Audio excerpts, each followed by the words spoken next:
पहला सूत्र। अष्टावक्र ने कहा, हे पुत्र, तू बहुत काल से देहाभिमान के पास में बंधा हुआ है।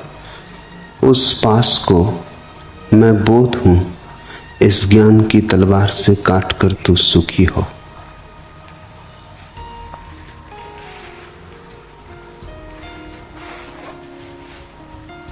अष्टावक्र की दृष्टि में, और वही शुद्धतम दृष्टि है, आत्यंतिक दृष्टि है, बंधन केवल मान्यता का है, बंधन वास्तविक नहीं है। रामकृष्ण के जीवन में ऐसा उल्लेख है कि जीवन भर तो उन्होंने मां काली की पूजा अर्चना की, लेकिन अंततः उन्हें लगने लगा कि ये तो द्वैत ही है, अभी एक का अनुभव नहीं हुआ। प्रीतिकर है, सुखद है, लेकिन अभी दो तो दो ही बने हैं। कोई स्त्री को प्रेम करता, कोई धन को प्रेम करता, कोई पद को। उन्होंने मां काली को प्रेम किया, लेकिन प्रेम अभी भी दो में बटा है, अभी परम अद्वैत नहीं घटा। पीड़ा होने लगी तो वे प्रतीक्षा करने लगे कि कोई अद्वैतवादी, कोई वेदांती, कोई ऐसा व्यक्ति आ जाए जिससे राह मिल सके। एक परमहंस तोतापुरी गुजरते थे।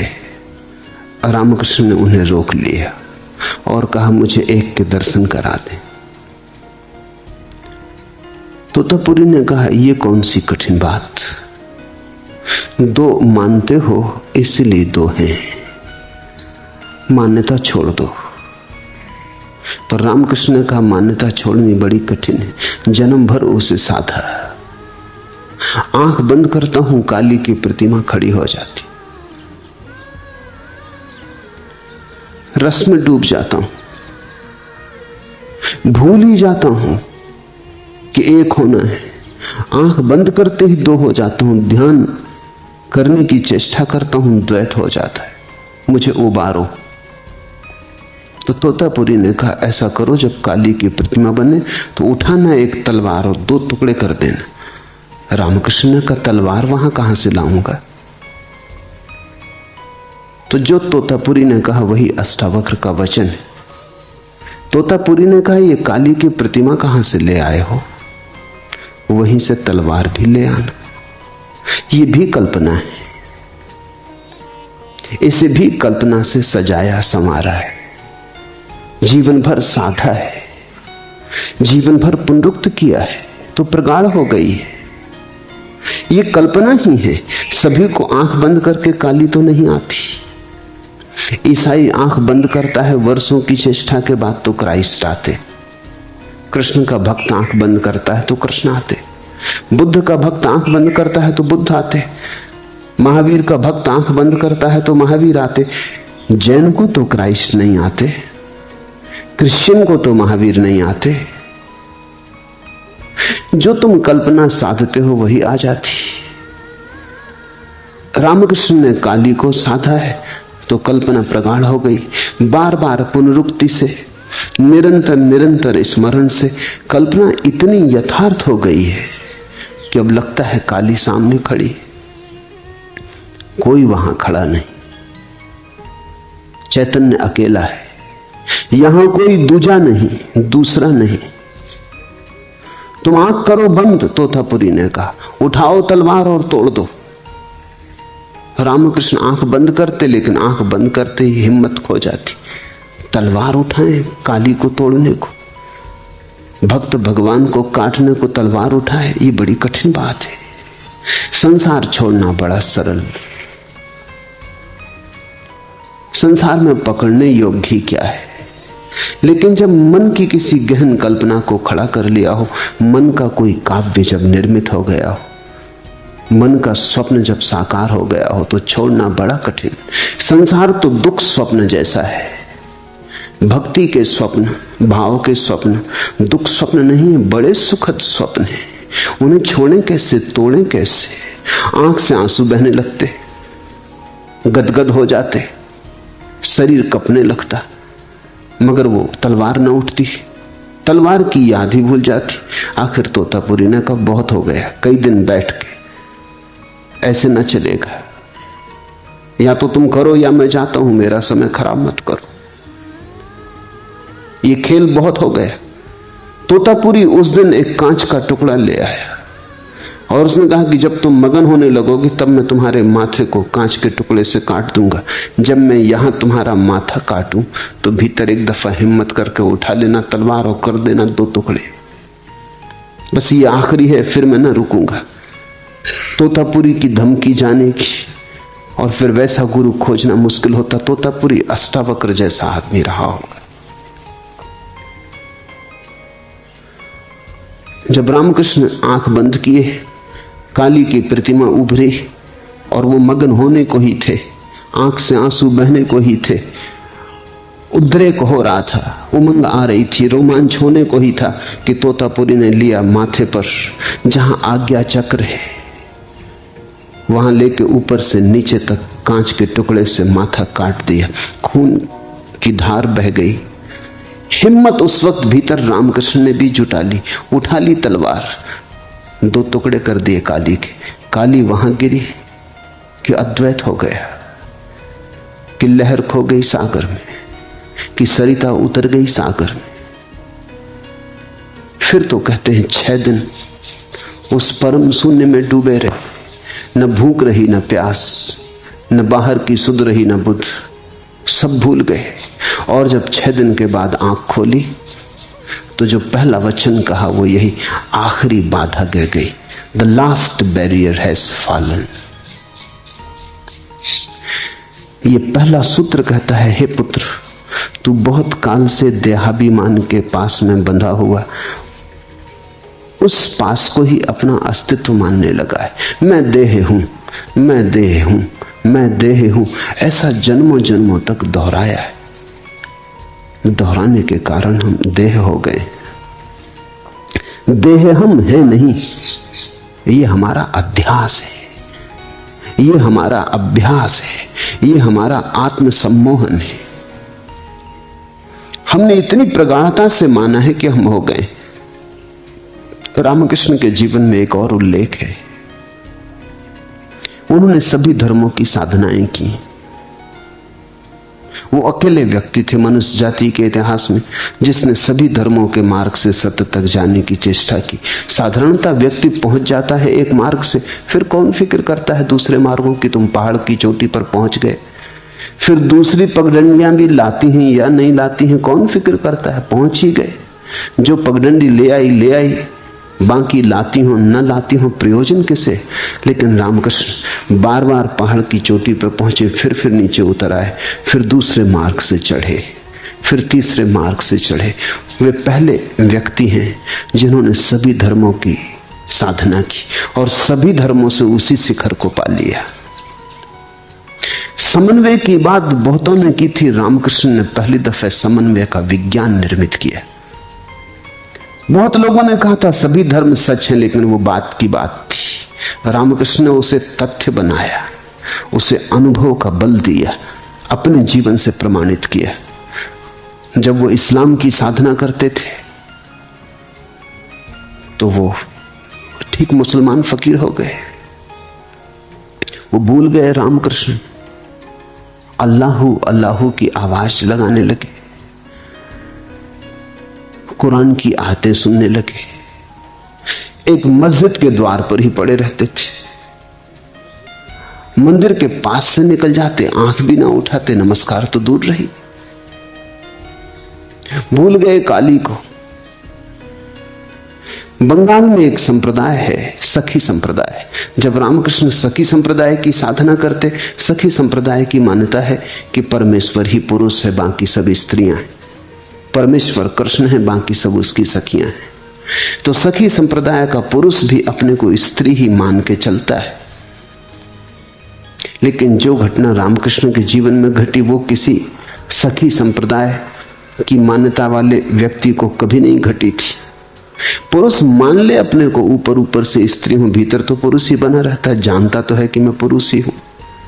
तो सखी संप्रदाय के लोग कृष्ण की मूर्ति को लेकर रात बिस्तर पे सो जाते, वही पति है। लेकिन इससे क्या फर्क पड़ता है? लेकिन जब रामकृष्ण ने साधना की तो अभूतपूर्व घटना घटी।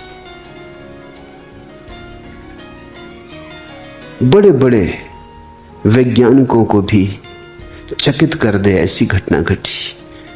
6 महीने तक उन्होंने सखी संप्रदाय की साधना की। 3 महीने के बाद उनके स्तन उभर आए, उनकी आवाज बदल गई, वो स्त्रियों जैसे चलने लगे, स्त्रियों जैसी उनकी मधुर वाणी हो गई। स्तन उभर आए, स्त्रियों जैसे स्तन हो गए, शरीर का पुरुष ढांचा बदलने लगा। मगर इतना भी संभव है क्योंकि स्तन होते तो पुरुष को भी हैं, अविकसित होते, स्त्री के विकसित होते, तो हो सकता है अविकसित स्तन विकसित हो गए हों, बीज तो है ही। यहां तक कोई बहुत बड़ी घटना नहीं घटी। बहुत पुरुषों को स्तन बढ़ जाते, ये कोई बहुत आश्चर्यजनक बात नहीं। लेकिन 6 महीने पूरे होते होते उनको मासिक धर्म शुरू हो गया, तब चमत्कार की बात थी।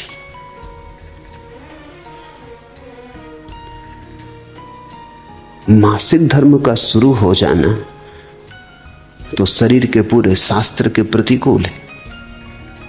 ऐसा तो कभी किसी पुरुष को न हुआ था। ये 6 महीने में क्या हुआ?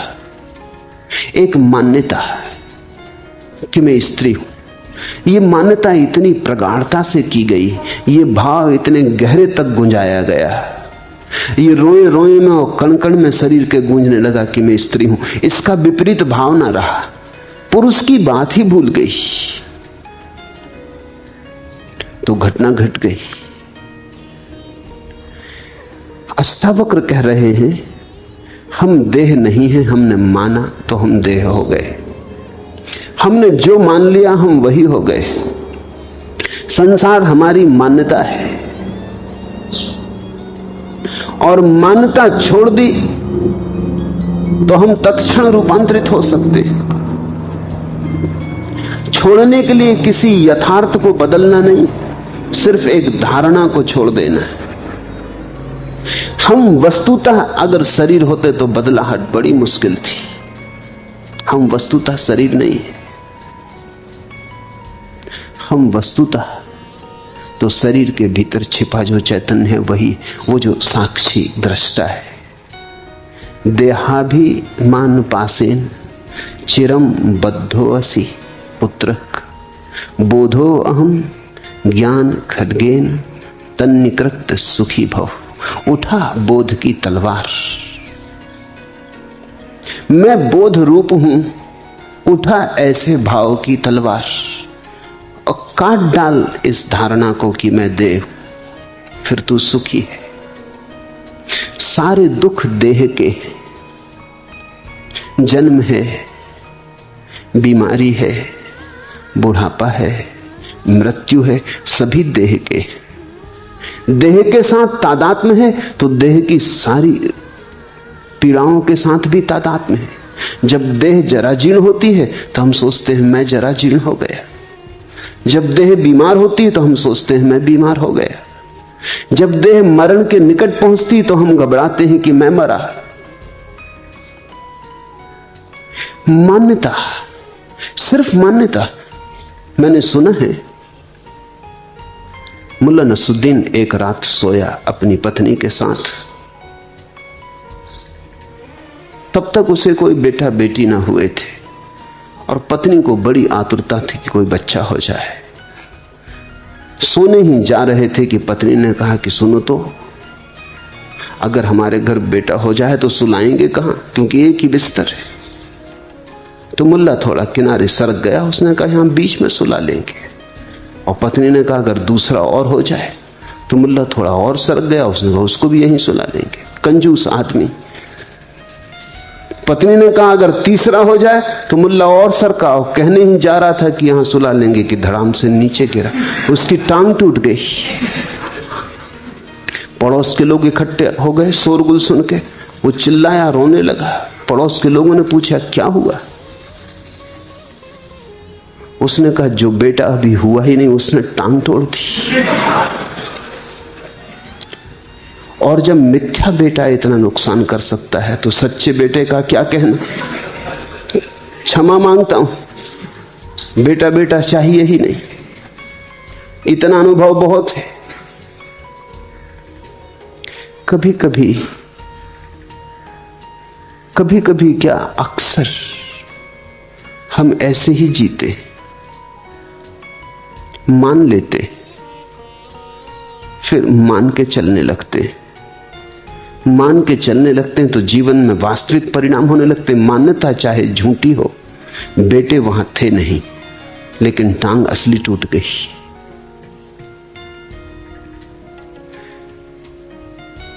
झूठ का भी परिणाम सच हो सकता है।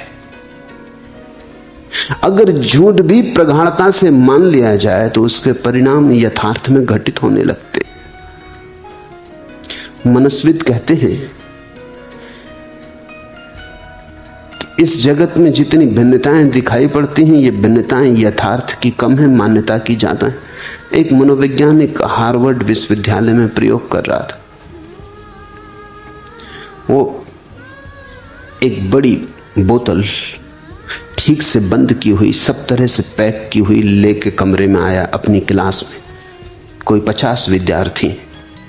उसने वो बोतल टेबल पर रखी और उसने विद्यार्थियों को कहा कि इस बोतल में अमोनिया गैस है। मैं एक प्रयोग करना चाहता हूं कि अमोनिया गैस का जैसे ही मैं ढक्कन खोलूंगा तो उस गैस की सुगंध कितना समय लेती है पहुंचने में लोगों तक। तो जिसके पास पहुंचने लगे सुगंध वो हाथ ऊपर उठा दे। जैसी सुगंध की उसे पता चले हाथ ऊपर उठा दे। तो मैं जानना चाहता हूं कि कितने सेकंड लगते हैं कमरे के आखिरी पंक्ति तक पहुंचने में। विद्यार्थी सजग होकर बैठ गए। उसने बोतल खोली। बोतल खोलते ही उसने जल्दी से अपनी नाक पर रुमाल रख लिया। Ammonia gas. पीछे हट के खड़ा हो गया। 2 सेकंड नहीं बीते होंगे कि पहली पंक्ति में एक आदमी ने हाथ उठाया, फिर दूसरे ने, फिर तीसरे ने, फिर दूसरी पंक्ति में हाथ उठे, फिर तीसरी पंक्ति में। 15 सेकंड में पूरी क्लास में अमोनिया गैस पहुंच गई। और अमोनिया गैस उस बोतल में थी ही नहीं, वो खाली बोतल थी। धारणा तो परिणाम हो जाता है। मान लिया तो हो गया। जब उसने कहा अमोनिया गैस इसमें है ही नहीं, तब भी विद्यार्थियों ने कहा कि हो या ना हो हमें गंध आई। गंध मान्यता की आई। गंध जैसे भीतर से ही आई, बाहर तो कुछ था ही नहीं। सोचा तो आई। मैंने सुना है एक अस्पताल में एक आदमी बीमार है। एक नर्स उसके लिए रस लेके आई, संतरे का रस। उस रस लाने वाली नर्स के पहले ही दूसरी नर्स उसे एक बोतल दे गई थी कि इसमें अपनी पेशाब भर के रख दो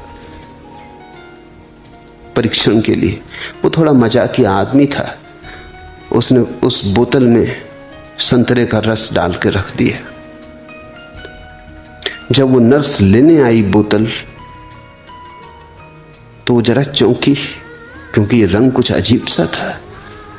तो उस आदमी ने कहा तुम्हें भी हैरानी होती, रंग कुछ अजीब सा है, चलो मैं एक दफे और इसे शरीर में से गुजार देता हूं, रंग ठीक हो जाए। वो उठा के बोतल और पी गया। कहते हैं वो नर्स बेहोश होकर गिर पड़ी, क्योंकि उसने तो यही सोचा कि ये आदमी पेशाब पिए जा रहा है। फिर से कहता है कि एक दफा और निकाल देते हैं शरीर से तो रंग सुधर जाएगा, ढंग तो हो जाएगा, ये आदमी कैसा है। लेकिन वहां केवल संतरे का रस था। अगर पता हो कि संतरे का ही रस है तो कोई बेहोश ना हो जाए। लेकिन ये बेहोशी वास्तविक है, ये मान्यता की है। तुम जीवन में चारों तरफ ऐसी हजारों घटनाएं खोज ले सकते हो जब मान्यता काम कर जाती, मान्यता वास्तविक हो जाती। मैं शरीर हूं, ये जन्मों जन्मों से मानी हुई बात है। मान ली तो हम शरीर हो गए, मान ली तो हम क्षुद्र हो गए, मान ली तो हम सीमित हो गए। अष्टावक्र का मौलिक आधार यही है कि यह आत्म सम्मोहन है, ऑटो हिप्नोसिस है। तुम शरीर हो नहीं गए हो, तुम शरीर हो नहीं सकते हो, इसका कोई उपाय ही नहीं है। जो तुम नहीं हो वो कैसे हो सकते हो? जो तुम हो तुम अभी भी वही हो, सिर्फ झूठी मान्यता को काट डालना है। उस पास को मैं बोध हूं इस ज्ञान की तलवार से काट कर तू अभी सुखी हो जा। ज्ञान खंगेन तत् निष्कृतम त्वम सुखी भव। अभी सुख को जगा ले, क्योंकि सारे दुख हमारे उस मान्यता के पिछलग्गू हैं कि हम दे। बुद्ध भी मरते हैं लेकिन मृत्यु की कोई पीड़ा नहीं। रामकृष्ण भी मरते हैं लेकिन मृत्यु की कोई पीड़ा नहीं। रमन भी मरते हैं लेकिन मृत्यु की कोई पीड़ा नहीं। रमन जब मरे तो उन्हें कैंसर था। चिकित्सक बहुत चकित थे, बड़ी कठिन बीमारी थी, बड़ी पीड़ादायी बीमारी थी। लेकिन रमन वैसे ही थे जैसे बीमारी ने कोई भेद ही नहीं लाया, कहीं कोई अंतर ही नहीं पड़ा। चिकित्सक परेशान थे कि यह असंभव है, ये हो कैसे सकता है? मौत द्वार पर खड़ी है और आदमी अविचलित है। चिकित्सकों की बेचैनी हम समझ सकते हैं। इतनी पीड़ा हो रही है और आदमी अविचलित है, निस्तरंग है। उनकी बेचैनी, उनका तर्क हम समझ सकते हैं, क्योंकि शरीर ही हमारे लिए सब कुछ मालूम होता है। जिसको पता चल गया कि मैं शरीर नहीं हूं, मौत आ रही है लेकिन शरीर की आ रही है, और पीड़ा हो रही है वो भी शरीर में हो रही है। एक नए चैतन्य का आविर्भाव हुआ है जो दूर खड़े होकर देख रहा है, और दूरी शरीर की और चेतना की इतनी है जैसे जमीन और आसमान की दूरी। इससे बड़ी कोई दूरी नहीं है। तुम्हारे भीतर दुनिया में अस्तित्व की सबसे दूर की चीजें मिल रही। तुम क्षितिज हो जहां जमीन और आसमान मिल रहे हैं।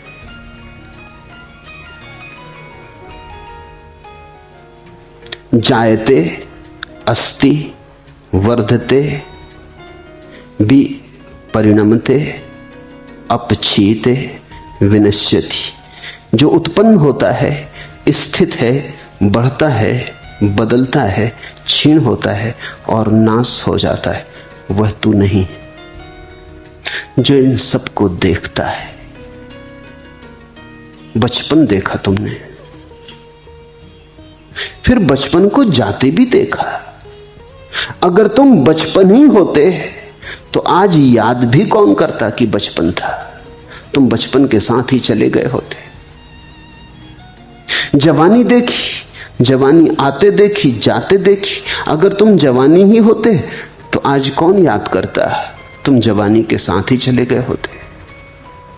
तुमने जवानी आते देखी, जाते देखी, स्वभावतः तुम जवानी से भिन्न हो। इतनी सीधी सी बात है, इतनी साफ सुथरी बात है। तुमने पीड़ा देखी, दर्द उठते देखा, दर्द के बादल घिरते देखे अपने चारों तरफ, फिर पीड़ा को जाते भी देखा, दर्द को विसर्जित होते देखा।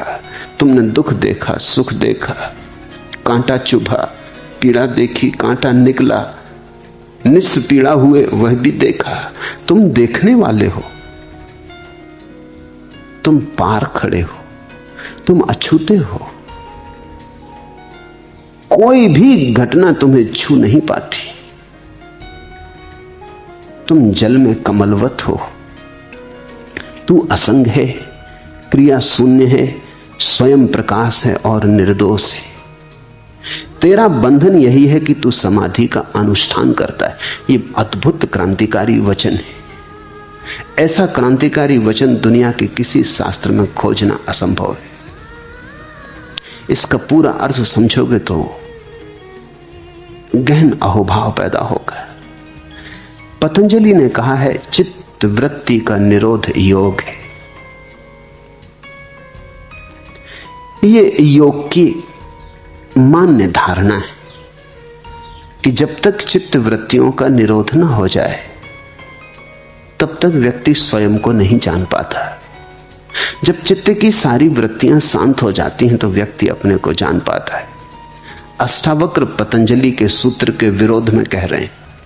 अष्टावक्र कह रहे हैं, तू असंग है, क्रिया शून्य है, स्वयं प्रकाश है और निर्दोष है।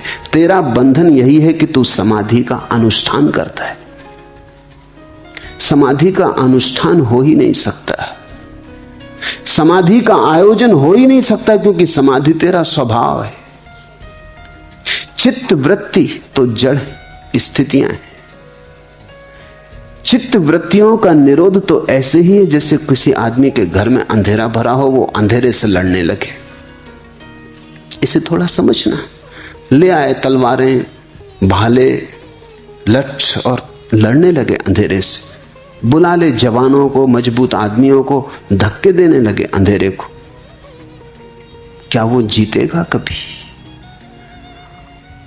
यद्यपि यह परिभाषा सही है कि अंधेरे का न हो जाना प्रकाश है, लेकिन इस परिभाषा में थोड़ा समझ लेना, अंधेरे का न हो जाना प्रकाश है, यह सच है। चित्त वृत्तियों का शून्य हो जाना योग है, यह सच है। लेकिन बात को उल्टी तरफ से मत पकड़ लेना। अंधेरे का न हो जाना प्रकाश है, इसलिए अंधेरे को ना करने में मत लग जाना। वस्तुतः स्थिति दूसरी तरफ से है। प्रकाश का हो जाना अंधेरे का ना हो जाना है। तुम प्रकाश जला लेना, अंधेरा अपने आप चला जाएगा। अंधेरा है ही नहीं, अंधेरा केवल अभाव है। पतंजलि कहता है, चित्त वृत्तियों को शांत करो तो तुम आत्मा को जान लोगे। अष्टावक्र कहते हैं, आत्मा को जान लो, चित्त वृत्तियां शांत हो जाएंगी। आत्मा को जाने बिना तुम चित्त वृत्तियों को शांत कर भी ना सकोगे। आत्मा को न जानने के कारण ही तो चित्त वृत्तियां उठ रही हैं। समझा अपने को कि मैं शरीर हूं तो शरीर की वासनाएं उठती हैं। समझा अपने को कि मैं मन हूं तो मन की वासनाएं उठती हैं। जिसके साथ तुम जुड़ जाते हो उसी की वासनाएं तुम में प्रतिछायित होती, प्रतिबिंबित होती। तुम जिसके पास बैठ जाते हो उसी का रंग तुम पे चढ़ जाता है। जैसे स्फटिक मणि को कोई रंगीन पत्थर के पास रख दे तो रंगीन पत्थर का रंग मणि पर झलकने लगता है। लाल पत्थर के पास रख दो, मणि लाल मालूम होने लगती। नीले पत्थर के पास रख दो, मणि नीली मालूम होने लगती। ये सानिध्य दोष है। मणि नीली हो नहीं जाती, सिर्फ प्रतीत होती। अंधेरा केवल प्रतीत होता है नहीं। प्रकाश के न होने का नाम अंधेरा है। अंधेरे की अपनी कोई सत्ता नहीं, अपना कोई वास्तविक अस्तित्व नहीं। तो तुम अंधेरे से मत लड़ने लगना। योग और अष्टावक्र की दृष्टि बड़ी विपरीत है। इसलिए मैंने कहा, अगर अष्टावक्र को समझना हो तो कृष्णमूर्ति को समझने की कोशिश करना। कृष्णमूर्ति अष्टावक्र का आधुनिक संस्करण है। ठीक आधुनिक भाषा में, आज की भाषा में कृष्णमूर्ति जो कह रहे हैं वो शुद्ध अष्टावक्र का सार है। कृष्णमूर्ति के मानने वाला ऐसा सोचते हैं कि कृष्णमूर्ति कोई नई बात कह रहे हैं। नई बात कहने को है ही नहीं। जो भी कहा जा सकता है कहा जा चुका है। जितने जीवन के पहलू हो सकते हैं सब छाने जा चुके हैं। अनंत काल से आदमी खोज कर रहा है। इस सूरज के नीचे नया कहने को कुछ है ही नहीं। केवल भाषा बदलती है, आवरण बदलते हैं, वस्त्र बदलते हैं, समय के अनुसार नई धारणाओं का प्रयोग बदलता है, लेकिन जो कहा जा रहा है वो ठीक वही है। अष्टावक्र की भाषा अति प्राचीन है, कृष्णमूर्ति की भाषा अति नवीन है, लेकिन जो थोड़ा भी समझ सकता है उसे दिखाई पड़ जाएगा कि बात तो वही है। कृष्णमूर्ति कहते हैं योग की कोई जरूरत नहीं, ध्यान की कोई जरूरत नहीं, जप तप की कोई जरूरत नहीं, ये सब अनुष्ठान है। अनुष्ठान उसके लिए करना होता है जो हमारा स्वभाव नहीं। स्वभाव को पाने के लिए क्या अनुष्ठान करना है? सब अनुष्ठान छोड़ के अपने में झांक लो, स्वभाव प्रकट हो जाएगा। तू असंग है, क्रिया शून्य है, स्वयं प्रकाश और निर्दोष है। ये घोषणा तो देखो। अष्टावक्र कहते हैं तू निर्दोष है, इसलिए तुम भूल के भी ये मत समझना कि मैं पापी हूं। लाख तुम्हारे साधु संत कहे चले जाएं कि तुम पापी हो, पाप का प्रक्षालन करो, पश्चाताप करो, बुरे कर्म किए हैं उनको छुड़ाओ। अष्टावक्र का वचन ध्यान में रखना, तू क्रिया शून्य है, इसलिए कर्म तो तू करेगा कैसे? अष्टावक्र कहते हैं जीवन में 6 लहरें हैं, 6 ऊर्मियां, भूख प्यास, शोक मोह, जन्म मरण। ये 6 तरंगे। भूख प्यास शरीर की तरंगे। अगर शरीर ना हो तो ना तो भूख होगी ना प्यास होगी। ये शरीर की जरूरतें हैं। जब शरीर स्वस्थ होता है तो ज्यादा भूख लगती है, जब शरीर बीमार होता है तो ज्यादा भूख नहीं लगती। अगर शरीर को धूप में खड़ा करोगे ज्यादा प्यास लगेगी क्योंकि पसीना उड़ जाएगा। गर्मी में ज्यादा प्यास लगेगी, सर्दियों में कम प्यास लगेगी। ये शरीर की जरूरतें, ये शरीर की तरंगे हैं। भूख प्यास शरीर की, शोक मोह मन की। कोई छूट जाता तो दुख होता है क्योंकि मन पकड़ लेता है, राग बना लेता है। कोई मिल जाता है परिजन तो सुख होता है, कोई परिजन छूट जाता तो दुख होता है। कोई अपरिजन मिल जाता है तो दुख होता है, अपरिजन छूट जाता तो सुख होता है। लेकिन ये मन के खेल, आसक्ति और विरक्ति के खेल, आकर्षण और विकर्षण के खेल। जिस आदमी के भीतर मन ना रहा उसके भीतर फिर कोई शोक नहीं, कोई मोह नहीं। ये तरंगें मन की हैं और जन्म मरण तरंगें प्राण की हैं।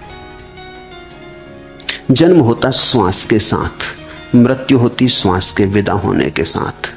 इसलिए जैसे बच्चा पैदा होता है डॉक्टर फिक्र करता है जल्दी श्वास ले, रोए। रोने का अर्थ केवल इतना ही है कि रोएगा तो श्वास ले लेगा। रोने के झटके में श्वास का द्वार खुल जाएगा, रोने के झटके में बंद फेफड़ा काम करने लगेगा। अगर बच्चा नहीं रोता कुछ सेकंड के भीतर तो डॉक्टर उसे उल्टा लटका के उस पर चोट करता बच्चे के ऊपर, ताकि धक्के में श्वास चल पड़े। श्वास जन्म है। श्वास यानी प्राण की प्रक्रिया। जब आदमी मरता है तो श्वास समाप्त हो जाती, प्राण की प्रक्रिया बंद हो गई। प्रतिपल यही हो रहा है। श्वास भीतर आती तो जीवन भीतर आता, श्वास बाहर जाती तो जीवन बाहर जाता। प्रतिपल जन्म और मृत्यु घट रही है। हर आती श्वास जीवन है, हर जाती श्वास मौत है। तो मौत और जन्म तो प्रतिपल घट रहे हैं। ये प्राण की तरंगे। अष्टावक्र कहते हैं ये 6 ऊर्मियां हैं, तुम इन 6 के पार हो, इनके दृष्टा हो। इसलिए बुद्ध ने तो श्वास पर ही सारा का सारा अपना साधना की व्यवस्था खड़ी की। बुद्ध ने कहा एक ही काम पर्याप्त है कि तुम आती जाती श्वास को देखते रहो। क्या होगा आती जाती सांस को देखने से? धीरे धीरे अगर तुम जाती श्वास को देखो कि श्वास बाहर गई, आती श्वास को देखो श्वास भीतर आई, तो बीच में तुम थोड़े समय ऐसे भी पाओगे जब श्वास स्थिर हो जाती, ना तो बाहर जाती ना भीतर आती। हर आती जाती श्वास के बीच में क्षण भर को अंतराल है, जब श्वास न चलती, न हिलती, न डुलती, बाहर जाती, फिर क्षण भर को रुकती, फिर भीतर आती, फिर क्षण भर को रुकती, फिर बाहर जाती। तो अंतराल तुम्हें दिखाई पड़ने लगेंगे। उन्हीं अंतराल में तुम पाओगे कि तुम हो। श्वास का आना जाना तो प्राण का खेल है, और अगर तुम श्वास को देखने में समर्थ हो गए तो वो जो देखने वाला है वो श्वास से पृथक हो गया, वो श्वास से अलग हो गया। शरीर हमारी बाहर की परिधि है, मन उसके भीतर की परिधि है, प्राण उसके और भी भीतर की परिधि। तो ऐसा भी हो सकता है शरीर अपंग हो जाए, टूट फूट जाए, तो भी आदमी जीता है। मन खंडित हो जाए, विक्षिप्त हो जाए, जड़ हो जाए, तो भी आदमी जीता है, लेकिन बिना श्वास के आदमी नहीं जीता। मस्तिष्क भी निकाल लो आदमी का पूरा, तो भी आदमी जिए चला जाता है। पड़ा रहेगा मगर जीवन रहेगा। शरीर के अंग अंग काट डालो, बस श्वास भर चलती रहे तो आदमी जीता रहेगा। श्वास बंद हो जाए तो सब मौजूद हो तो भी आदमी मर गया। ये 6 तरंगे हैं और इन 6 के पार दृष्टा है। तू असंग है, कोई तेरा संगी साथी नहीं। शरीर भी तेरा संगी साथी नहीं, श्वास भी तेरी संगी साथी नहीं, मन के विचार भी तेरे संगी साथी नहीं। तू असंग है। भीतर ही कोई साथी नहीं, बाहर की तो बात ही क्या, पति पत्नी परिवार मित्र परिजन कोई साथी नहीं। साथ होंगे संगी कोई भी नहीं। साथ होना केवल वाह घटना है, भीतर से किसी से कोई जोड़ बनता नहीं। तू असंग क्रिया शून्य है, इसलिए कर्म के जाल की तो बात ही मत उठाओ। अगर अष्टावक्र से तुम ये पूछोगे कि आप कहते हो अभी अभी हो सकती मुक्ति, तो कर्मों का क्या होगा? जन्म जन्म तक पाप किए उनका क्या होगा? उनसे छुटकारा कैसे होगा? अष्टावक्र कहते हैं तुमने कभी किए ही नहीं। भूख के कारण शरीर ने किया होगा कुछ, प्राण के कारण प्राण ने किया होगा कुछ, मन के कारण मन ने किया होगा कुछ।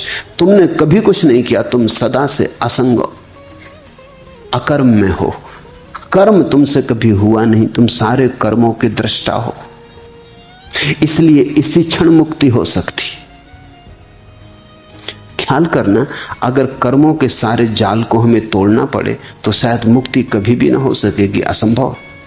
अनंत काल में हमने कितने कर्म किए, उनका कुछ लेखा जोखा करो। अगर उन सब कर्मों से छूटना पड़े तो उन कर्मों से छूटने में अनंत काल लगेगा, और ये जो अनंत काल छूटने में लगेगा इसमें भी तुम बैठे थोड़ी रहोगे, कुछ तो करोगे।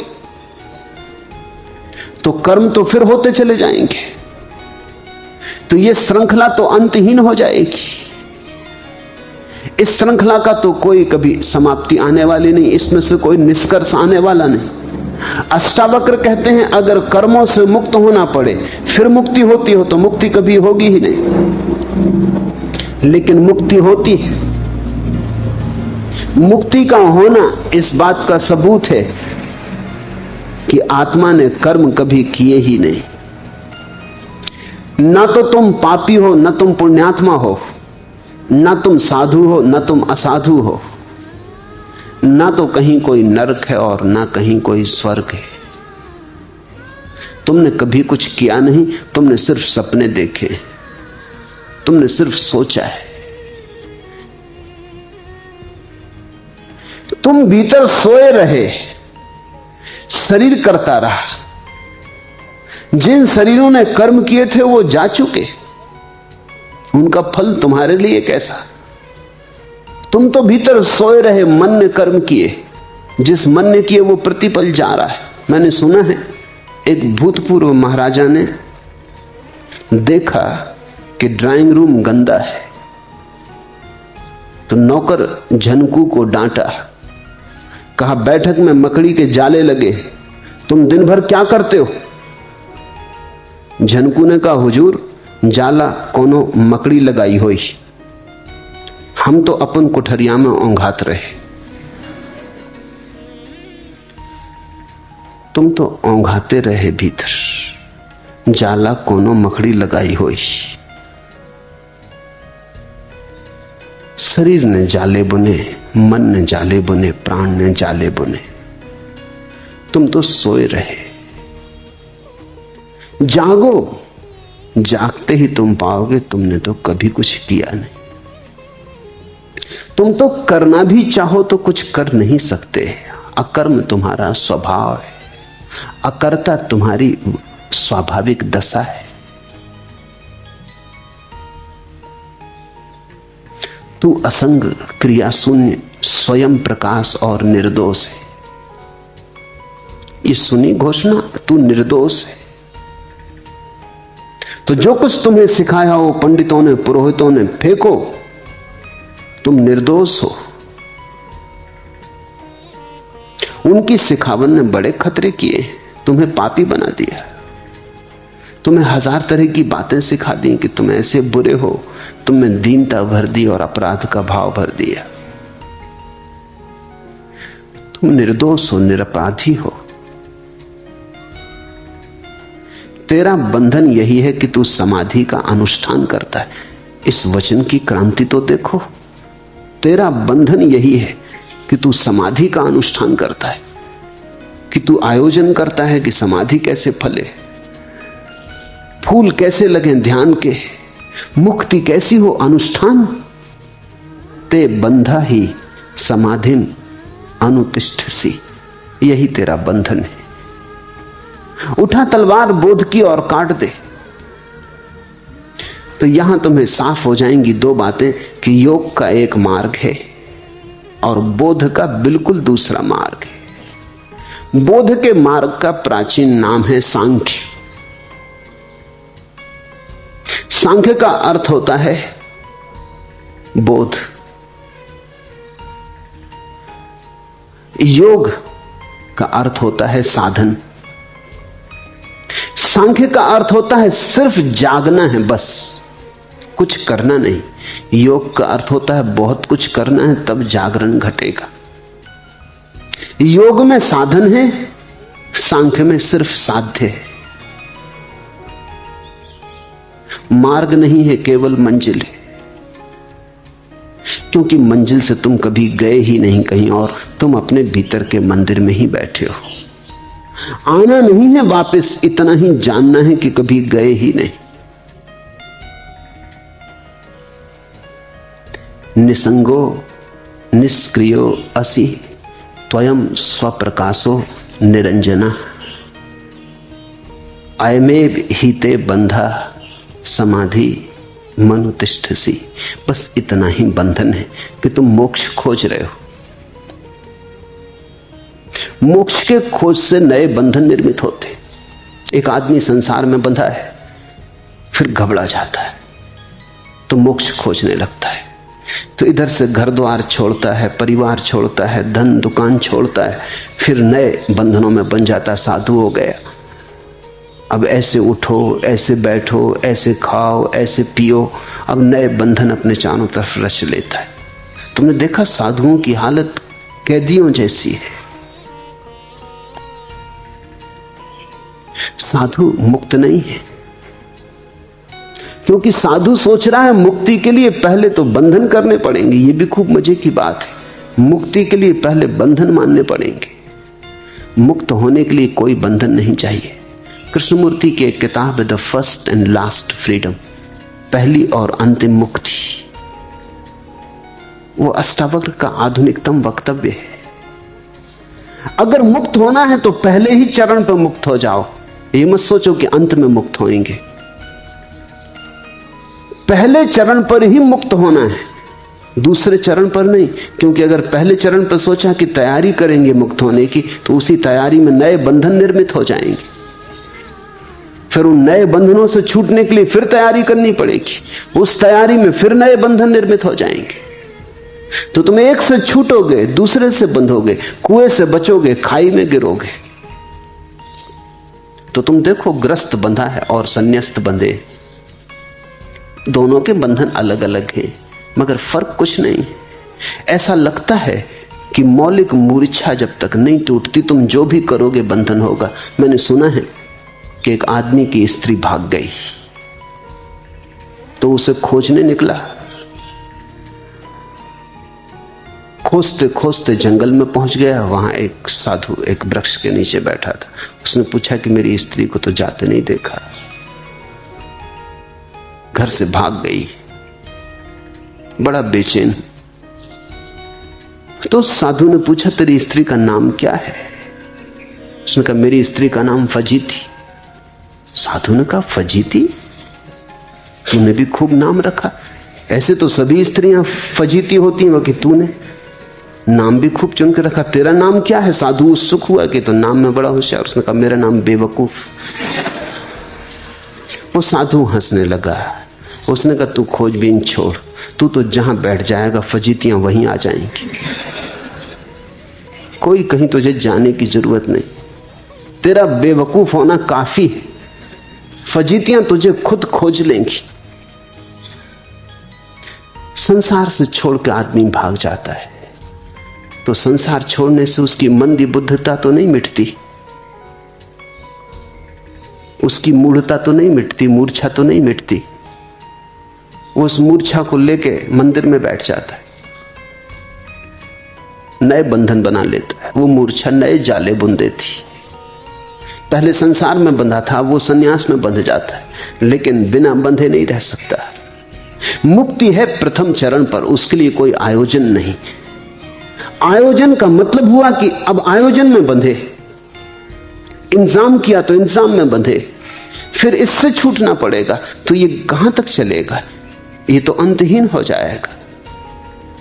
सुना है मैंने, एक आदमी डरता था मरघट से निकलने से, और मरघट के पार उसका घर था, तो रोज निकलना पड़ता है। इतना डरता था कि रात घर से नहीं निकलता था, सांझ घर लौट आता था तो कपता हुआ आता था।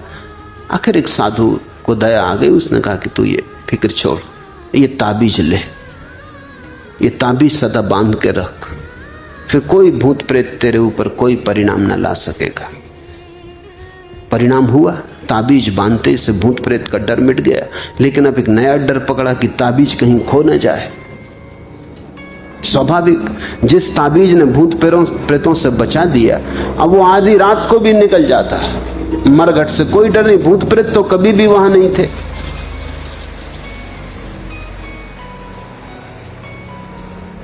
अपना ही डर था। ताबीज ने डर से तो छुड़वा दिया, लेकिन नया डर पकड़ गया कि ताबीज कहीं खो न जाए। तो स्नान गृह में भी जाता तो ताबीज लेके जाता है, बार बार ताबीज को टटोल के देख लेता। अब वो इतना भयभीत रहने लगा कि रात सोए तो डरे कि कोई ताबीज ना खोल ले, कोई ताबीज चुरा ना ले जाए, क्योंकि ताबीज उसकी जिंदगी हो गई। डर अपनी जगह कायम रहा, भूत का न रहा तो ताबीज का हो गया। अब अगर कोई इसको ताबीज की जगह कुछ और दे दे तो क्या फर्क पड़ने वाला है? इस आदमी की भयभीत दशा तो नहीं बदलती। भूत का थोड़ी प्रश्न है, भय का प्रश्न है। तो तुम भय को एक जगह से दूसरी जगह हटा सकते हो।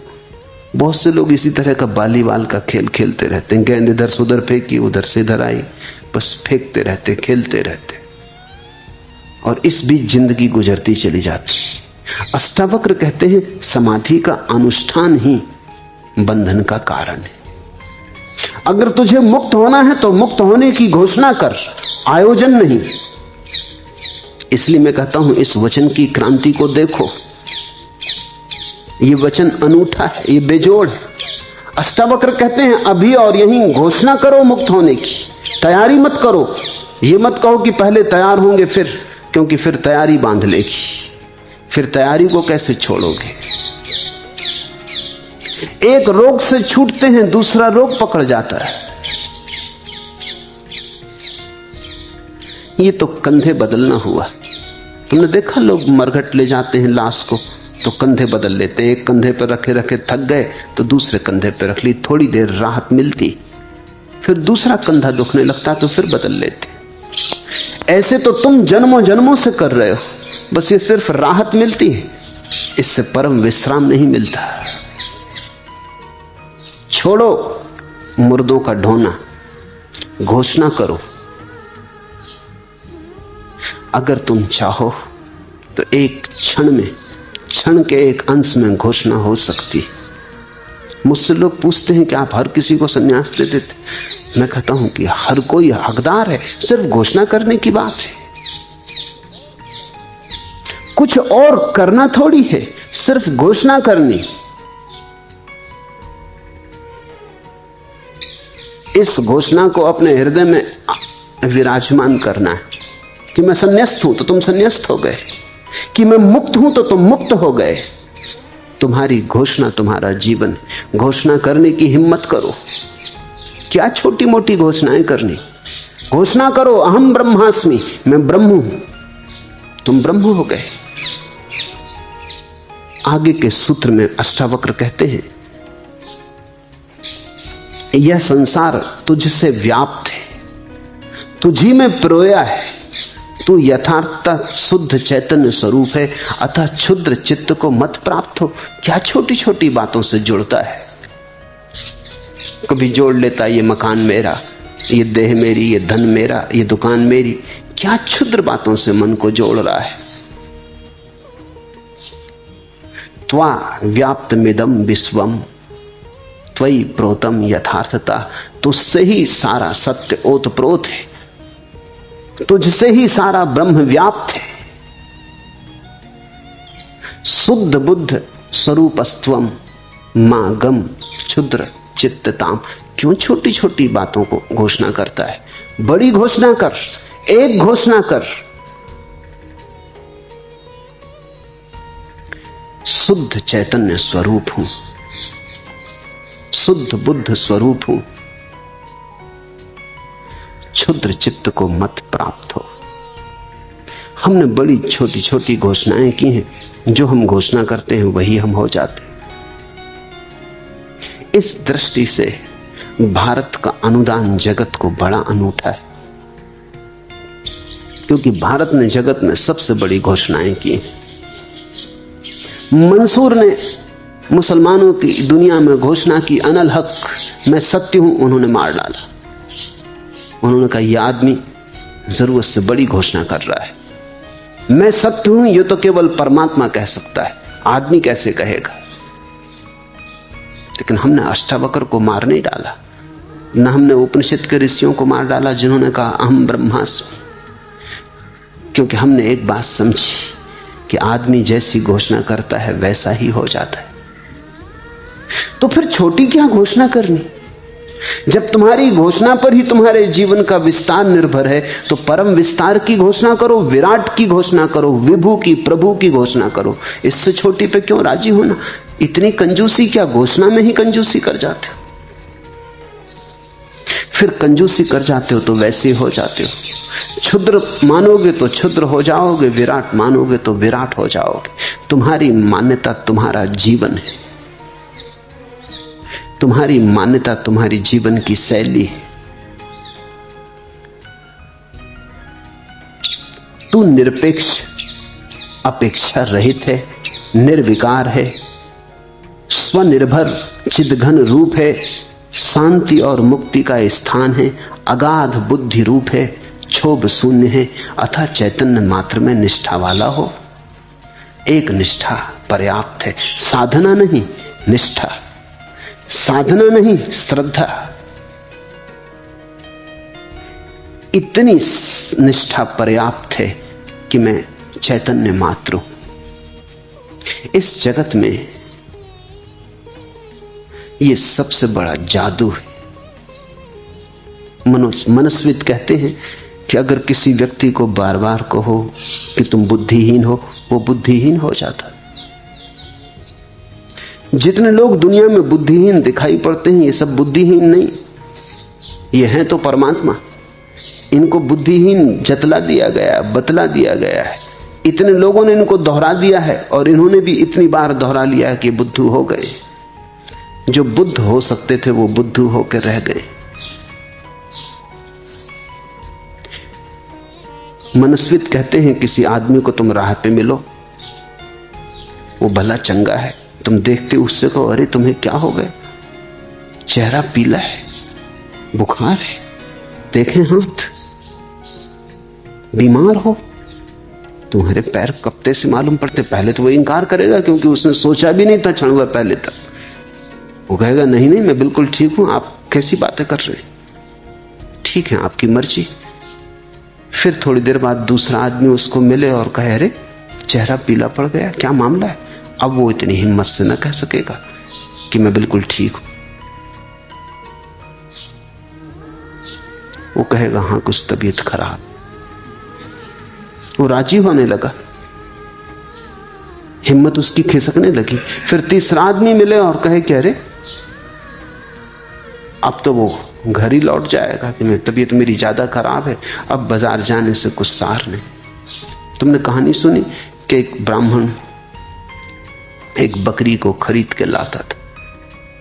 3-4 लफंगों ने उसे देखा और उन्होंने सोचा कि इसकी बकरी तो छीनी जा सकती, लेकिन ब्राह्मण मजबूत था और छीनना आसान मामला न था। तो उन्होंने सोचा कि थोड़ी कूटनीति करो। एक उसे मिला राह के किनारे और कहा कि गजब, ये कुत्ता कितने में खरीद लाए? उस आदमी ने, ब्राह्मण ने कहा कुत्ता? तू अंधा तो नहीं है पागल कहीं के? बकरी है, बाजार से खरीद के ला रहा हूं, 50 रुपए खर्च किए। उसने भाई तुम्हारी मर्जी, लेकिन तुम जानो ब्राह्मण होके कुत्ते को कंधे पे लिए। भाई मुझको तो कुत्ता दिखाई पड़ता, हो सकता है मेरी गलती हो। ब्राह्मण चला सोचता हुआ कि आदमी भी कैसा है, मगर उसने एक बार टटोल के बकरी के पैर देखे, बकरी ही है। दूसरे किनारे पर राह के दूसरा उन्हीं का सगा साथी खड़ा था। उसने कहा कि कुत्ता तो गजब का खरीदा। अब ब्राह्मण इतनी हिम्मत से न कह सका कि कुत्ता नहीं, न हो कुत्ता ही है, तो 2 आदमी गलत नहीं हो सकते। फिर भी उसने कहा कि नहीं नहीं कुत्ता नहीं है, लेकिन अब कमजोर था, कह तो रहा था लेकिन भीतर की नींव हिल गई थी। उसने कहा कि नहीं नहीं कुत्ता नहीं, बकरी है। उसने कहा कि बकरी, इसको बकरी कहते? तो फिर परिभाषा बदलनी पड़ेगी, ब्राह्मण देवता। अगर इसको बकरी कहते हैं तो फिर कुत्ता किसको कहेंगे? वैसे आपकी मर्जी, आप पंडित आदमी हैं, हो सकता है बदल दें। नाम की तो बात है, चाहो कुत्ता कहो चाहे बकरी कहो, रहेगी तो कुत्ता ही, कहने से कुछ नहीं होता। वो आदमी तो चला गया। ब्राह्मण ने उतार के बकरी नीचे रख के देखी, बिल्कुल बकरी है, बिल्कुल बकरी जैसी बकरी है, आंखें मीड़ी। रास्ते के किनारे लगे नल से पानी से आंखें धोई, क्योंकि अपना पड़ोस करीब आता जाता और लोग देख लें कि ब्राह्मण कुत्ता सिर पे लिए है तो पूजा पांडित्य को धक्का लगेगा। पूजा करवाते हैं लोग, ना करवाएंगे लोग पागल समझेंगे। मगर फिर देख दाख कर उसने सब तरह की बकरी है, मगर इन 2 आदमियों को क्या हुआ? फिर रख के चला, लेकिन अब जरा डरता हुआ चला कि फिर कोई और ना देख ले। वो तीसरा उनका साथी खड़ा था। उसने कहा कि कुत्ता तो गजब का है, कहां से लाए? हम भी बड़े दिन से कुत्ता चाहते। उसने कहा बाबा तू ही ले ले, अगर कुत्ता चाहते हो तुम ही ले लो, ये कुत्ता ही है, एक मित्र ने दे दिया है, इससे छुटकारा करो मेरा। वो भागा वहां से घर की तरफ कि किसी को पता ना चल जाए कि कुत्ता इसने लिया है। आदमी ऐसे ही जी रहा है। तुमने जो मान रखा है वो तुम हो गए हो, और तुम्हारे चारों तरफ बहुत लफंगे हैं जो तुम्हें बहुत सी बातें मनवा रहे हैं। उनके अपने प्रयोजन हैं। पुरोहित समझाना चाहता है कि तुम पापी हो, क्योंकि तुम पापी नहीं हो तो पूजा कैसे चलेगी। उसका हित इसमें है कि बकरी कुत्ता मालूम पड़े। पंडित है, अगर तुम अज्ञानी नहीं हो तो उसके पांडित्य का क्या होगा? उसकी दुकान कैसे चलेगी? धर्मगुरु है वो, अगर तुम्हें समझा दे कि तुम अकर्ता हो, कर्म शून्य हो, तुमने कभी पाप किया ही नहीं, तो उसकी जरूरत क्या है? ये तो ऐसा हुआ कि डॉक्टर के पास तुम जाओ, वो समझा दे कि बीमार तुम हो ही नहीं, बीमार तुम कभी हुए ही नहीं, बीमार तुम हो ही नहीं सकते, स्वास्थ्य तुम्हारा स्वभाव है। तो ये डॉक्टर आत्महत्या कर रहा है अपनी, इसकी दुकान का क्या होगा? तुम डॉक्टर के पास जाओ भले चंगे, जब तुम्हें कोई बीमारी नहीं तब जाओ, तब भी तुम पाओगे कि वो बीमारी खोज लेगा। तुम जाके देखो, बिल्कुल भले चंगे हो, तुम्हें कोई बीमारी नहीं, जाके जरा चले जाओ डॉक्टर को कहना कि कुछ जांच पड़ताल करवानी। ऐसा डॉक्टर खोजना बहुत मुश्किल है जो कह दे कि तुम बीमार नहीं हो। मुल्ला नसरुद्दीन का बेटा डॉक्टर हुआ, तो मैंने उससे पूछा कि कैसी चल रही? उसने कहा कि काफी अच्छी चल रही। मैंने कहा तुम कैसे समझे कि काफी अच्छी चल रही? उसने कहा इतनी अच्छी चल रही कि कई दफे तो वो बीमारों को कह देता है कि तुम बीमार ही नहीं। ये तो बड़ी डॉक्टर कह सकता है जिसकी खूब चल रही ऐसी हो कि अब उसे उपद्रव ज्यादा लेने नहीं है, फुर्सत नहीं। तो उसने कहा इससे मैं समझता हूं कि बिल्कुल ठीक चल रही। कई दफा आदमियों को कह देता है नहीं तुम्हें कोई बीमारी नहीं। दुकानें हैं, उनके अपने हित हैं। तुम्हारे ऊपर हजारों दुकानें चल रही, पंडित की है, पुरोहित की है, धर्मगुरु की है। तुम्हारा पापी होना जरूरी है, तुमने बुरे कर्म किए हो ये आवश्यक है, नहीं तो तुम्हारा बुरे कर्मों से छुटकारा दिलाने वालों का क्या होगा, मसीहाओं का क्या होगा जो आते हैं तुम्हारी मुक्ति के लिए। अगर अष्टावक्र सही है तो सब मसीहा व्यर्थ है, फिर तुम्हारे छुटकारे की कोई जरूरत नहीं, तुम छूटे ही हुए हो, तुम मुक्त ही हो।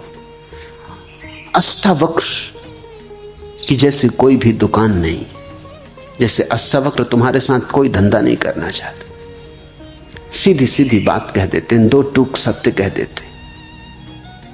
तू निरपेक्ष, अपेक्षा रहित, निर्विकार, निर्भर, चिद घन रूप, शांति और मुक्ति है तू, अगाध बुद्धि रूप, क्षोभ शून्य है तू, अतः चैतन्य मात्र में निष्ठा वाला हो। एक ही निष्ठा होनी चाहिए कि मैं साक्षी रूप हूं, बस पर्याप्त है। ऐसा निष्ठावान व्यक्ति धार्मिक है, और किसी निष्ठा की कोई जरूरत नहीं। न तो परमात्मा में निष्ठा की जरूरत है, न स्वर्ग नरक में निष्ठा की जरूरत है, न कर्म के सिद्धांत में निष्ठा की जरूरत है।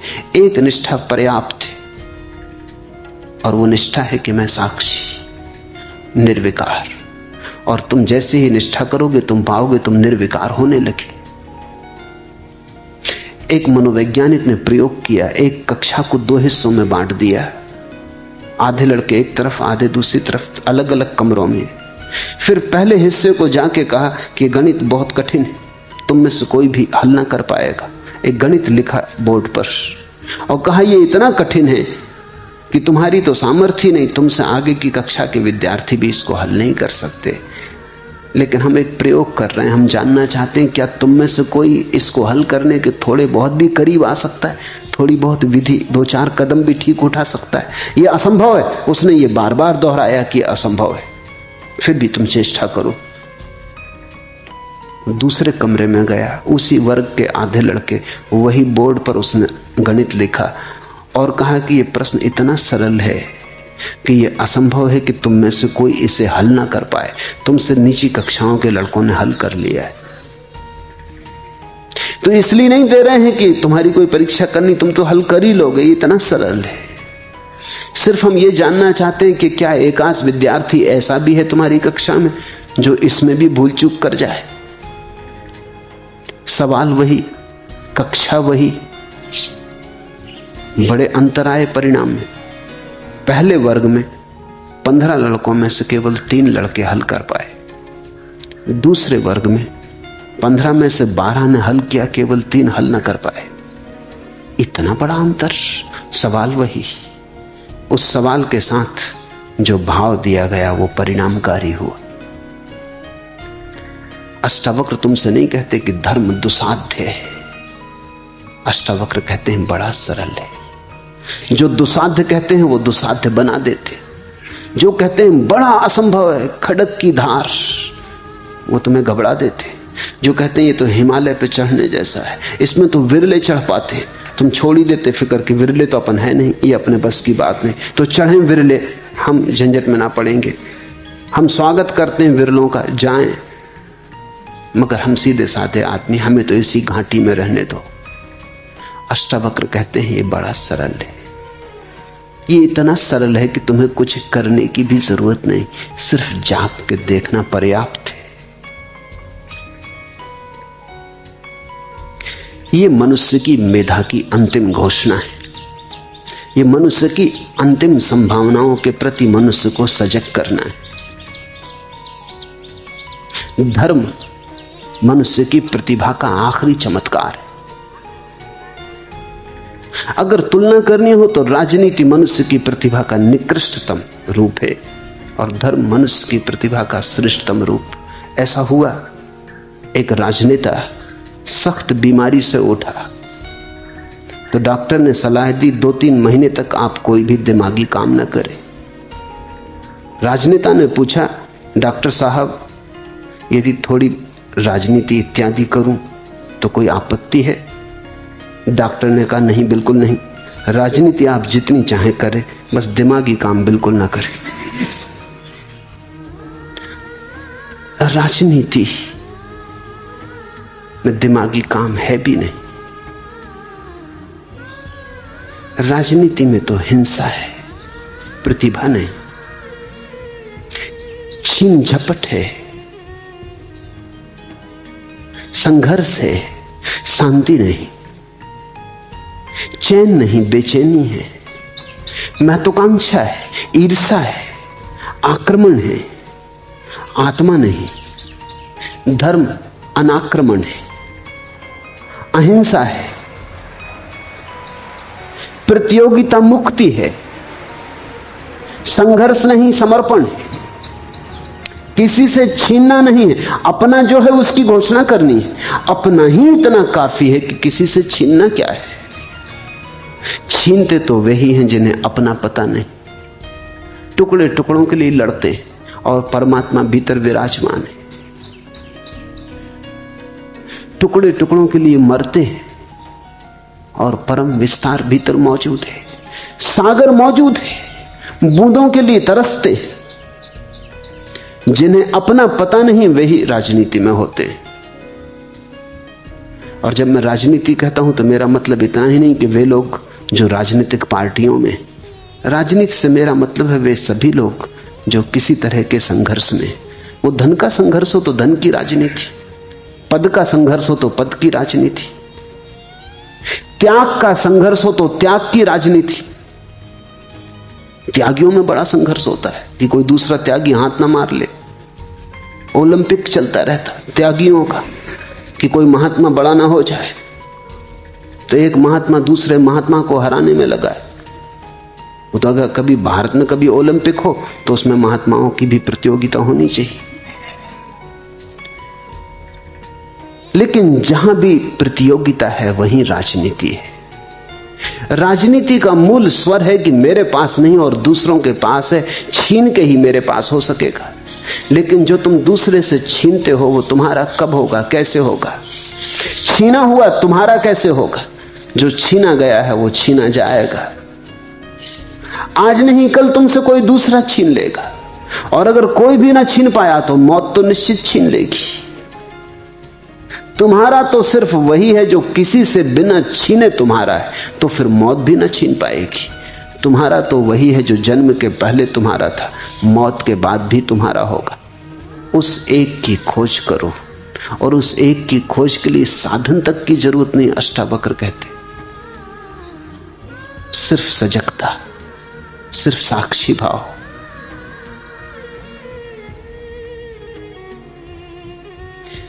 जीवन में तुम्हें बहुत बार लगता भी है कि व्यर्थ दौड़े चले जा रहे हैं, लेकिन रुकें कैसे? ऐसा नहीं है कि तुम्हें नहीं लगता कि ये व्यर्थ दौड़ धूप, तुम्हें भी लगता है, लेकिन रुकें कैसे? फिर दौड़ धूप का अभ्यास प्राचीन है, रुकना भूल ही गए। पैरों की आदत दौड़ने की हो गई, मन की आदत दौड़ने की हो गई। अभ्यास ऐसा हो गया है कि बैठ नहीं सकते, बैठने का अभ्यास खो गया। आ गई थी शिकायत लबों पे, मगर किससे कहते तो क्या, कहना बेकार था। चल पड़े दर्द पीकर तो चलते रहे, हार कर बैठ जाने से इंकार था। और फिर लोग सोचते हैं कैसे बैठ गए तो हार जाएंगे, बैठ गए तो लोग समझेंगे हार गए, बैठ गए तो लोग समझेंगे अरे पलायनवादी, भगोड़े। बैठ गए तो लोग, जो भीड़ जा रही हजारों की, वो निंदा से देखेगी, तो लोग चलते रहते। शिकायत बहुत बार आ जाती मन में कि सब व्यर्थ मालूम होता, लेकिन किससे कहो, कौन समझेगा? यहां सभी तुम्हारे जैसे, कोई किसी से कहता नहीं, अपने अपने घाव छिपाए लोग चलते रहते। आ गई थी शिकायत लबों पे, मगर किससे कहते तो क्या कहना बेकार था। कोई अष्टावक्र मिले, कोई बुद्ध मिले तो कहने का कोई सार, किससे कहना। यहां चल पड़े दर्द पीकर तो चलते रहे, दर्द पी पी के लोग चलते रहते। हार कर बैठ जाने से इंकार था, और ये अहंकार की धारणा हो जाती कि हार के बैठने का मतलब तो गए, डूब गए, मर गए। चलते रहो, कुछ ना कुछ करते रहो, कुछ ना कुछ पाने की चेष्टा में लगे रहो, नहीं तो खो जाओगे। और मिलता उन्हें जो बैठ जाते, मिलता उन्हें है जो रुक जाते। परमात्मा भागने से नहीं मिलता, रुकने से मिलता है। इसलिए अष्टावक्र कहते परम विश्रांति में मिलता है। कभी थोड़ा बैठो, कभी घड़ी भर खोज के सिर्फ बैठो, कुछ मत करो। ज़ेन फकीरों में एक प्रक्रिया है ज़ाज़ेन। ज़ाज़ेन का मतलब होता है बस बैठो और कुछ मत करो। बड़ी गहरी ध्यान की प्रक्रिया है। प्रक्रिया कहनी ठीक ही नहीं, क्योंकि प्रक्रिया तो कुछ भी नहीं, बस बैठो, कुछ भी ना करो। जैसे अष्टावक्र जो कह रहे हैं वही ज़ेन कह रहा है। बैठ जाओ, कुछ देर सिर्फ बैठो विश्राम में। कुछ देर सब ऊहापोह छोड़ो, कुछ देर सब महत्वाकांक्षा छोड़ो, मन की दौड़ धूप आपाधापी छोड़ो। थोड़ी देर सिर्फ बैठे रहो, डूबे रहो अपने में। धीरे धीरे तुम्हारे भीतर एक प्रकाश फैलना शुरू होगा। शुरू में शायद न दिखाई पड़े, ऐसे ही जैसे तुम भरी दोपहरी में घर लौटते हो तो घर के भीतर अंधेरा मालूम होता है, आंखें धूप की आदी हो गई। थोड़ी देर बैठते हो, आंखें राजी हो जाती हैं, तो फिर प्रकाश मालूम होने लगता है। धीरे धीरे कमरे में प्रकाश हो जाता। ऐसा ही भीतर है। बाहर बाहर चले जन्मों तक तो भीतर अंधेरा मालूम होता है। पहली दफा जाओगे तो कुछ भी न सूझेगा, अंधेरा ही अंधेरा। घबराना मत, बैठो, थोड़ा आंख को राजी होने दो भीतर के लिए। ये आंख की पुतलियां धूप के लिए आदी हो गई हैं। तुमने ख्याल किया धूप में जब तुम जाते हो तो आंख की पुतलियां छोटी हो जाती। धूप के बाद एकदम आईने में देखना तो तुम्हें पुतली बहुत छोटी मालूम पड़ेगी, क्योंकि उतनी धूप को भीतर नहीं ले जाया जा सकता, वो जरूरत से ज्यादा है। तो पुतली सिकुड़ जाती, वो ऑटोमेटिक है, स्वचालित सिकुड़न है। फिर जब तुम अंधेरे में आते तो पुतली को फैलना पड़ता, पुतली बड़ी हो जाती। अंधेरे में थोड़ी देर बैठने के बाद फिर आईने में देखना तो पाओगे पुतली बड़ी हो गई। और जो इस बाहर की आंख का ढंग है वही भीतर की तीसरी आंख का भी ढंग है। बाहर देखने के लिए पुतली छोटी चाहिए, भीतर देखने के लिए पुतली बड़ी चाहिए। तो अभ्यास हो गया है पुराना, उस अभ्यास को मिटाने के लिए कुछ नया अभ्यास नहीं करना है, बस बैठ रहो। लोग पूछते हैं बैठ के क्या करें? चलो कुछ राम नाम दे दो, कोई मंत्र दे दो, उसी को दोहराते रहेंगे, मगर कुछ दे दो कुछ करने को। लोग कहते हैं आलंबन चाहिए, सहारा चाहिए। अनुष्ठान किया कि बंधन शुरू हुआ। सिर्फ बैठो। बैठने का भी मतलब ये नहीं कि बैठो ही, खड़े भी रह सकते हो, लेट भी सकते हो। बैठने से मतलब इतना कुछ ना करो, थोड़ी देर 24 घंटे में अकर्ता हो जाओ, अकर्मण्य हो जाओ, खाली रह जाओ। होने दो जो हो रहा है, संसार बह रहा है बहने दो, चल रहा है चलने दो, आवाज आती है आने दो, रेल निकले, हवाई जहाज चले, शोरगुल हो, होने दो, तुम बैठे रहो। एकाग्रता नहीं, तुम सिर्फ बैठे रहो। समाधि धीरे धीरे तुम्हारे भीतर सघन होने लगेगी। तुम अचानक समझ पाओगे अष्टावक्र का अर्थ क्या है, अनुष्ठान रहित होने का अर्थ क्या है। साकार को मिथ्या जान, निराकार को निश्चल नित्य जान। इस यथार्थ तत्व उपदेश से पुनः संसार में उत्पत्ति नहीं होती, जिसको बुद्ध ने कहा है अनागामिन। ऐसा व्यक्ति जब मरता है तो फिर वापस नहीं आता, क्योंकि वापस तो हम अपनी आकांक्षा के कारण आते हैं, राजनीति के कारण आते हैं, वापस तो हम वासना के कारण आते हैं। जो ये जान के मरता है कि मैं सिर्फ जानने वाला हूं, उसका फिर कोई आगमन नहीं होता। वो इस व्यर्थ के चक्कर से छूट जाता है, आवागमन से। साकार को मिथ्या जान, साकारम अनृतम विद्धि, निराकारम निश्चलम विद्धि। निराकार को निश्चल नित्य जान। जो हमारे भीतर आकार है वही भ्रांत है, जो हमारे भीतर निराकार है वही सत्य। देखा कभी पानी में भंवर पड़ती? भंवर क्या है? पानी में ही उठी एक लहर है, फिर शांत हो जाती तो भंवर कहां खो जाती? भंवर थी नहीं, पानी में ही एक तरंग थी, पानी में ही एक रूप उठा था। ऐसे ही हम परमात्मा में उठी एक तरंग है, तरंग खो जाती, कुछ भी पीछे छूटता नहीं, राख भी नहीं छूटती, निशान भी नहीं छूटता। जैसे पानी पे तुम कुछ लिखो, लिखते ही मिट जाता है, ऐसी ही जीवन की सारी आकार की स्थितियां तरंगे मात्र हैं।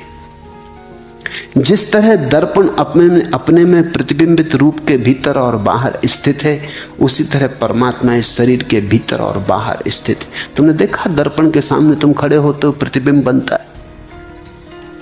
बनता है कुछ दर्पण में, प्रतिबिंब बनता है यानी कुछ भी नहीं बनता। तुम हट गए, प्रतिबिंब हट जाता है। दर्पण जैसा था वैसा ही है,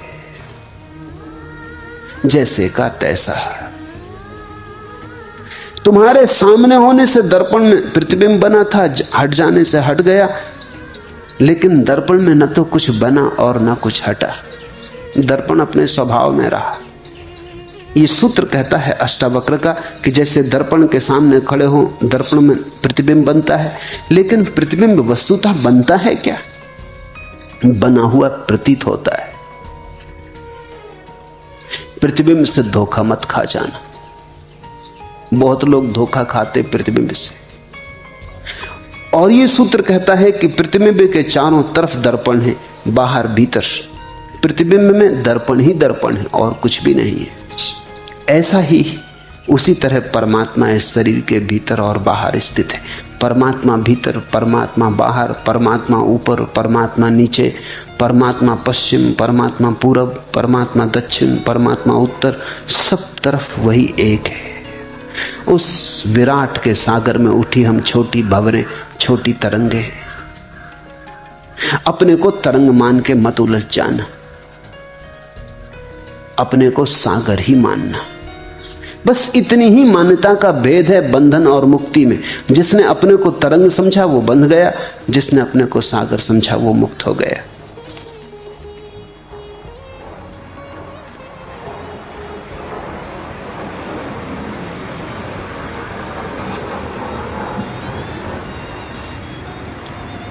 जिस तरह सर्वव्यापी एक आकाश घट के बाहर और भीतर स्थित है, उसी तरह नित्य और निरंतर ब्रह्म सब भूतों में स्थित है। जिस तरह सर्वव्यापी एक आकाश घट के बाहर और भीतर घड़ा रखा है, घड़े के भीतर भी वही आकाश है, घड़े के बाहर भी वही आकाश है। तुम घड़े को फोड़ दो तो आकाश नहीं फूटता है, तुम घड़े को बना लो तो आकाश बिगड़ता नहीं। घड़ा तिरछा हो, गोल हो, कैसा ही आकार हो, इससे आकाश पर कोई आकार नहीं चढ़ता। हम सब मिट्टी के भांडे, मिट्टी के घड़े, बाहर भी वही है, भीतर भी वही है। इस मिट्टी की पतली सी दीवार को तुम बहुत ज्यादा मूल्य मत दे देना। ये मिट्टी की पतली सी दीवार तुम्हें एक घड़ा बना रही, इससे बहुत जकड़ मत जाना। अगर तुमने ऐसा मान लिया कि ये मिट्टी की दीवार ही मैं हूं, तो फिर तुम बार बार घड़े बनते रहोगे, क्योंकि तुम्हारी मान्यता तुम्हें वापस खींच लाएगी। कोई और तुम्हें संसार में नहीं लाता है, तुम्हारे घड़े होने की धारणा ही तुम्हें वापस ले आती। एक बार तुम जान लो कि तुम घड़े के भीतर का शून्य हो। लाओ त्सु के वचन अर्थपूर्ण है। लाओ त्सु कहता है घड़े की दीवार का क्या मूल्य है, असली मूल्य तो घड़े के भीतर के शून्य का होता है। पानी भरोगे तो शून्य में भरेगा, दीवार में थोड़ी। मकान बनाते हो तो तुम दीवार को मकान कहते हो तो गलती है। दीवार के भीतर जो खाली जगह है वही मकान है। रहते तो उसमें हो, दीवार में थोड़ी रहते हो। दीवार तो केवल एक सीमा है। असली में रहते तो हम आकाश में ही हैं तो हम सब दिगंबर ही।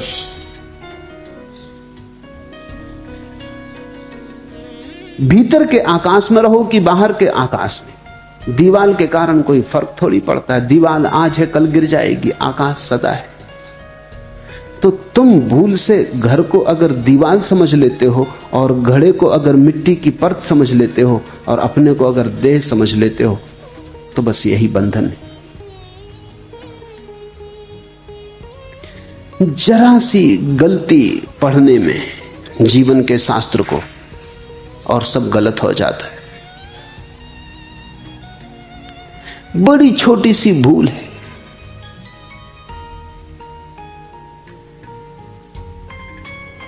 मुल्ला नसरुद्दीन एक बार अपने विचारों में डूबा, बस में चढ़ गया और सीट पर बैठ के सिगरेट पीने लगा। साफ साफ तो लिखा है कि बस में धूम्रपान वर्जित है। क्या आपने पढ़ा नहीं? क्या आपको पढ़ना नहीं आता? कंडक्टर ने क्रोधपूर्वक उससे कहा, पढ़ तो लिया, लेकिन लिखने को तो बस में बहुत कुछ लिखा है। मैं किस किस की बात का पालन करूं? नसरुद्दीन बोला, यही देखो, यहां लिखा है हमेशा हैंडलूम की साड़ियां पहनो।